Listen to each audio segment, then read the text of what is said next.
सुप्रभातम विद्यार्थियों। आज हम अपनी पाठ्यपुस्तक के चतुर्थ अध्याय सदैव पुरतो निदेहि चरणम का अध्ययन करने जा रहे हैं, जिसके लेखक राष्ट्रवादी कवि श्रीधर भास्कर वर्णेकर हैं। राष्ट्रवादी कवि का अर्थ है जिन्होंने राष्ट्र को समर्पित अपनी रचनाएं लिखी है। इस पाठ का मैं पहले आपको सार एक बार बता देता हूँ। सदैव पुरतो निधेहि चरणम, सदा आगे कदम बढ़ाओ, ये इसका अर्थ है। सदैव पुरतो निधेहि चरणम अर्थात सदा कदम आगे बढ़ाओ, आगे कदम बढ़ाओ। इसमें कवि हमें आगे बढ़ने की प्रेरणा देता है। बहुत ही प्रेरणास्पद गीत है ये। इसका सार मैं आपको बता रहा हूँ कि अरे मनुष्य, तू मार्ग की चुनौतियों को दूर करके आगे बढ़ता चल। तुम पर्वत के शिखर पर कांटों भरे मार्ग में भी आगे बढ़ते रहो। तुम तीक्ष्ण पत्थर हिंसक पशुओं से घिरे होकर भी आगे बढ़ते रहो। हे मनुष्य, शक्ति का सेवन करके भय का त्याग करो। अपने ध्येय लक्ष्य का विचार करते हुए आगे बढ़ो। इस प्रकार इस पाठ में कवि ने हमको आगे बढ़ते रहने की प्रेरणा प्रदान की है। अब हम इस पाठ का रसास्वादन करते हैं। चल चल पुरतो निधेहि चरणम, सदैव पुरतो निधेहि चरणम। चल चल पुरतो निधेहि चरणम, सदैव पुरतो निधेहि चरणम, ये इस गीत का स्थायी है। अनुवाद करने से पहले हम इसका अन्वय और शब्दार्थ करते हैं। चल चल पुरतो निधेहि चरणम, इसका अन्वय होगा चल चल पुरतः चरणम निधेहि। चल चल पुरतः चरणम निधेहि, सदैव पुरतः चरणम निधेहि, सदैव पुरतः चरणम निधेहि। इसके शब्दार्थ हम देखते हैं। चल, चल अर्थात चलो, बढ़ो। पुरतः आगे, पुरतः आगे, आगे की ओर। निधेहि रखो, चरणम पग, पैर, कदम। अब इसका हम अनुवाद करते हैं। अनुवाद हम हमेशा अन्वय के अनुसार ही करते हैं, क्योंकि अन्वय का मतलब ही ये है कि हम उसको व्यवस्थित क्रम में जमा लेते हैं, फिर उसके आधार पर हम अनुवाद करते हैं। चल चल पुरतः चरणम निधेहि, चलो चलो, पुरतः आगे की ओर कदम बढ़ाओ, आगे की ओर कदम रखो। चल चल पुरतः चरणम निधेहि, चलो चलो, पुरतः आगे की ओर, चरणम चरण, कदम, निधेहि रखो या बढ़ाओ। सदैव पुरतः चरणम निधेहि, सदैव सदा ही, हमेशा ही, पुरतः आगे, चरणम निधेहि कदम रखो या हमेशा ही आगे कदम बढ़ाओ। सदैव का संधि विच्छेद होगा, सदा प्लस एव क्या होगा? सदा प्लस एव। अब इसका पहला अंतरा आता है। पहला अंतरा है गिरि शिखरे ननु निज निकेतनम। गिरि शिखरे ननु निज निकेतनम, विनय वियानम नगारोहणम। विनय वियानम नगारोहणम, बलम स्वकीयम भवति साधनम। बलम स्वकीयम भवति साधनम, सदैव पुरतो निधेहि चरणम। ये मैंने थोड़ा मुझसे अन्वय की वजह से, अन्वय जब मैं कर रहा था ध्यान नहीं रहा, इसलिए इधर उधर लिखने में आ गया।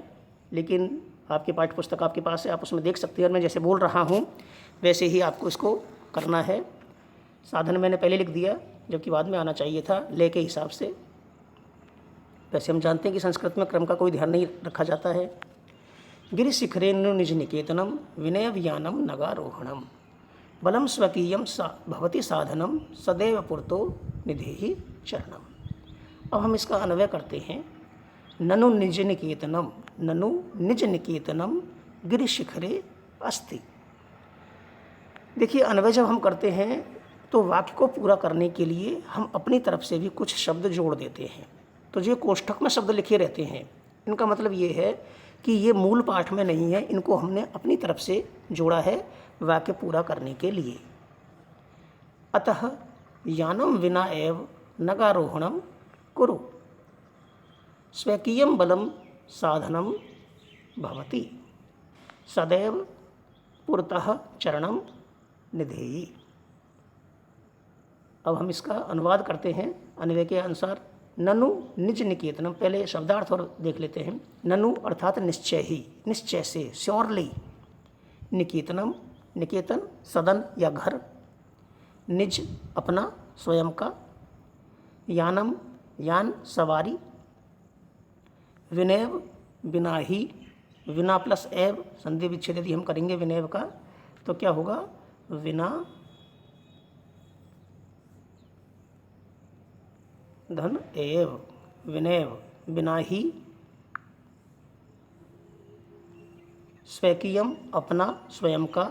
नगारोहणम, नगारोहणम शब्द का यदि संधि विच्छेद करते हैं तो होता है नग धन आरोहणम। नग अर्थात होता है पर्वत, आरोहण अर्थात चढ़ना, आरोहण अर्थात चढ़ना। तो नगारोहणम पर्वत पर चढ़ना। सदैव सदा प्लस एव हमेशा ही। ठीक है, अब हम इसका अनुवाद देखते हैं। ननु निज निकेतनम गिरिशिखरे अस्ति। ननु निश्चय ही, ननु अव्यय शब्द है। अव्यय शब्द आप जानते हैं, अविकारी शब्द जिनको हम कहते हैं, जिनमें किसी भी प्रकार का विकार उत्पन्न नहीं होता है लिंग वचन कर्ता के आधार पर। तो ननु निज निकेतनम गिरिशिखरे अस्ति, निश्चय ही निज निकेतनम अपना घर, अपना सदन। गिरिशिखरे, गिरि अर्थात पर्वत, शिखर अर्थात चोटी, पर्वत की उच्च श्रेणी पर, पर्वत की ऊंची चोटी पर अपना घर है। ननु निश्चय ही निज निकेतनम अपना घर पर्वत की ऊंची चोटी पर है, उच्च शिखर पर है। अतः यानम बिना एव नगारोहणम कुरु। अतः यानम बिना, यान अर्थात सवारी, हमको उस पर्वत पर चढ़ने के लिए, अपने घर तक जाने के लिए कोई सवारी नहीं मिलेगी, कोई घोड़ा या गाड़ी, कोई इस तरह की सवारी नहीं मिलेगी। हमको अपने कदमों पर, अपने पैरों पर ही चल करके और अपने लक्ष्य तक पहुंचना है, अपने घर तक पहुंचना है। तो यानम बिना एव, बिना सवारी के ही, सवारी के बिना ही नगारोहणम पर्वत पर चढ़ना है, पर्वत की चढ़ाई करो। स्वकीयम बलम साधनम भवति। स्वकीयम बलम, अपना बल ही साधन होता है। तो जब यान नहीं है, कोई सवारी नहीं है, तो साधन कौन है ऊपर चढ़ने के लिए? अपना स्वयं का बल। हमारा जो पराक्रम है, हमारा जो पौरुष है, वही हमारा साधन बनेगा और उसी के आधार पर हम उस लक्ष्य तक पहुंच सकते हैं। सदैव पुरतः चरणम निदेहि, हमेशा ही आगे कदम बढ़ाओ। इस प्रकार ये इसका अनुवाद हुआ। मैं समझता हूँ आपके समझ में आ गया होगा। अब हम दूसरा अंतरा लेते हैं इस गीत का। दूसरा अंतरा है इसका, पथि पाषाणा विस्मा प्रखरा। पथि पाषाणा विस्मा प्रखरा, हिंस्रा पशवः परितो घोरा।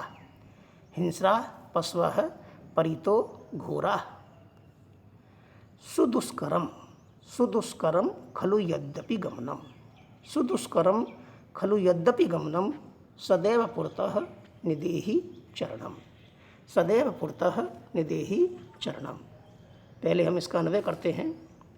पथि विस्मा प्रखरा च पाषाणा विद्यन्ते। पथि विस्मा प्रखरा च पाषाणा विद्यन्ते, परितः घोरा हिंस्रा पशवः सन्ति। सन्ति।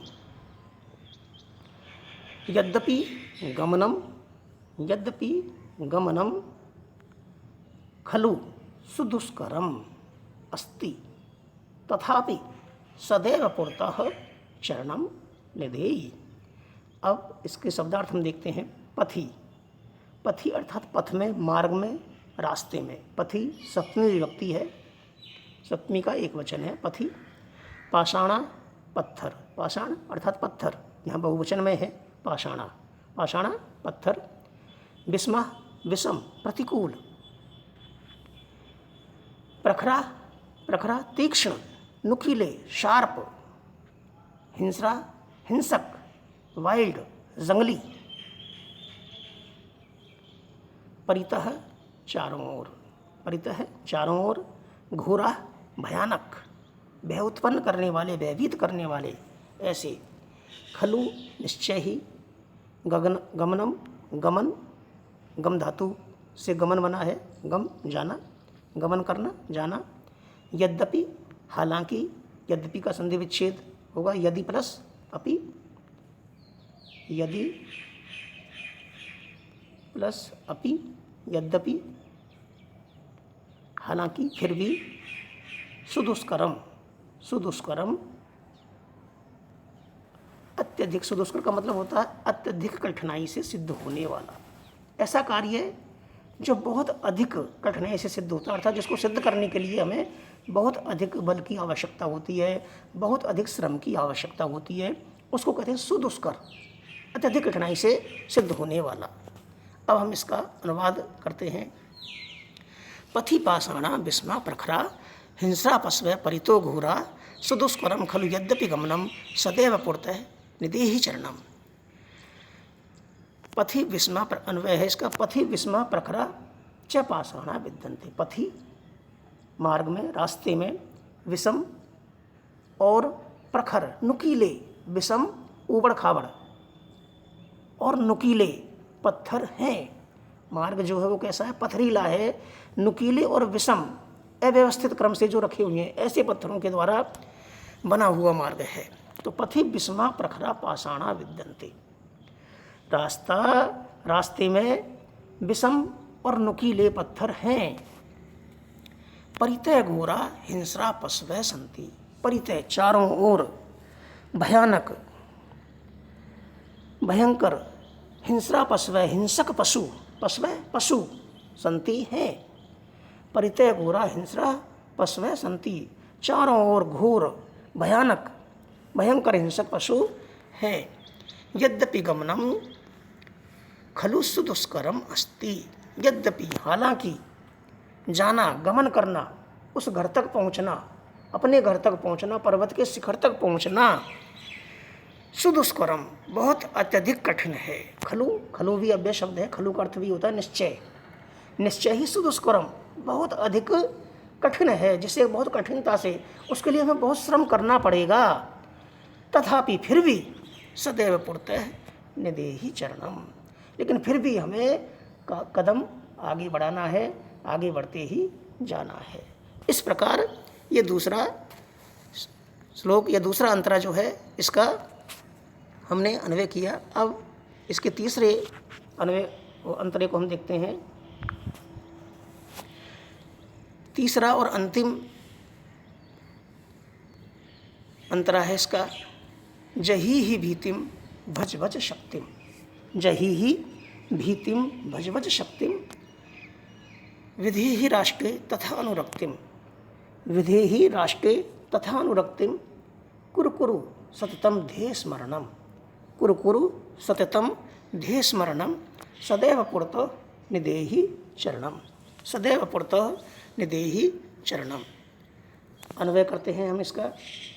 भीतिम जही, भीतिम जही, शक्तिम भज भज, शक्तिम भज भज, तथा राष्ट्र अनुरक्तिम विदेहि। ध्येय स्मरणम सततम कुरु कुरु सदैव पुरतः चरणम निदेहि। शब्दार्थ हैं इसके। जही, जही अर्थात त्याग दो, छोड़ दो। जही का अर्थ होता है त्याग देना, त्याग दो, छोड़ दो। ये पाठ जो है लोक लकार और विधिलिंग लकार में लिखा हुआ है, तो इसमें आज्ञापरक शब्द आए हैं। तो जही ही छोड़ दो, त्याग दो। भीतिम डर को, भय को। भज, भज जपो, जपना, स्मरण करना, अटर। विधेहि, विधेहि करो। अनुरक्तिम, अनुरक्तिम प्रेम। सततम निरंतर, सततम निरंतर, लगातार। ध्येय लक्ष्य, उद्देश्य। अब हम इसका अनुवाद करते हैं। जही ही भीतिम भज भज शक्तिम विधेहि राष्ट्रीय तथा अनुरक्तिम कुरु कुरु सततम ध्येय स्मरणम सदैव पुरतः निदेहि चरणम। अन्वय के अनुसार हम इसका अनुवाद करते हैं भीतिम जहीहि, भीतिम भय को, अपने मन में जो भय है उसको त्याग दो, उसको छोड़ दो, निकाल दो अपने मन से। भीतिम जहीहि, भय को त्याग दो। शक्तिम भज भज, शक्ति को जपो, अर्थात शक्ति का सेवन करो, अपनी शक्ति को स्मरण करो। शक्तिम भज का अर्थ क्या है? शक्ति का सेवन करो, अपनी शक्ति को याद करो, उसका स्मरण करो। तथा राष्ट्रे अनुरक्तम अनुरक्तिम विधेहि, और राष्ट्र से प्रेम करो। राष्ट्रे अनुरक्तिम विधेहि, अपने राष्ट्र से प्रेम करो, राष्ट्र को प्रेम करो। ध्येय स्मरणम सततम कुरु कुरु, ध्येय स्मरणम, और अपने ध्येय का, अपने लक्ष्य का, अपने उद्देश्य का स्मरण सततम लगातार कुरु कुरु करते रहो, करो।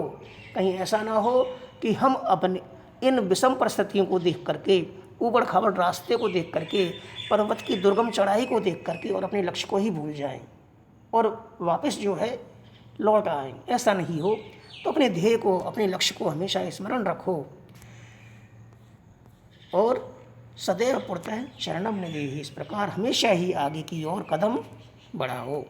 इस प्रकार यह आपका आज का अध्याय संपूर्ण होता है। बहुत ही प्यारा और प्रेरणापरक गीत है, श्रीधर भास्कर वर्णिकर के द्वारा लिखा हुआ यह है।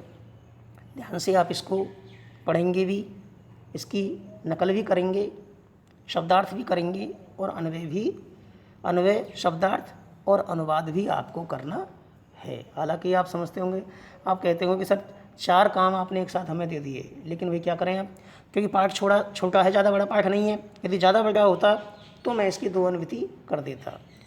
3 ही इसमें अंतरा है, ज़्यादा बड़ा नहीं है। इसलिए आप कल की अवकाश रहेगा, कल हम आपको लेसन नहीं देंगे, कल केवल आपको होमवर्क भेजना है। इसलिए आज आप इस काम को तल्लीनता के साथ करें और पूर्ण शुद्धता का पूर्ण ध्यान रखें। मैं आपसे बार बार यही कहता हूँ कि शुद्धता का और सफाई का पूरा ध्यान रखें, ये बहुत आवश्यक है।